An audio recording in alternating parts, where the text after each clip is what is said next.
This is a 2012 to 2017 Mazda 5. I'm going to show you how to replace the key battery, but before that, let me give a quick shout out to Max Automotive for giving us the vehicle, the key. Check the link in the description for the entire inventory. They are a used car dealer here in Toronto, Canada. Now there's the key. First off, you will need a flathead screwdriver, a small one. Smaller the better, right? A thick one won't work. A small flathead screwdriver. Pop the key open. Now right there, you see that small gap? You're going to use the screwdriver to pry it off slowly. Again, it has to be slow. You do not want to damage the plastic piece over there. Slowly pry it off, and there it is. It comes right out like that. Now once it's open, that's the battery right there. Use the screwdriver again to pry the battery out. Pry it out from where I'm showing. There's a black plastic clip. That's what's holding in place. Pry it out from over there, and out it comes.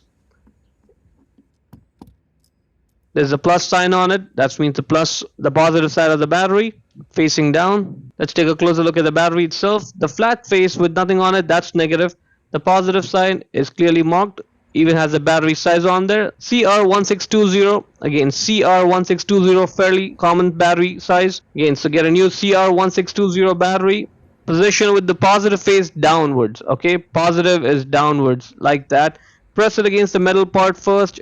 See that clip, and then push it down from where I'm pushing. Those two black plastic clips will hold it in place like that, and that's it. Now we can put the other cover back on. Simply align it like that. But now when you're pressing it down, press it down from the back, like, see that? Yeah, press it down from that edge first. Once it's in position, then you press it from the forward edge, and that's it. We are done. Let's go ahead and try it out. See if it actually works. And it's working. That looks good. And that is pretty much it. I hope you found it useful.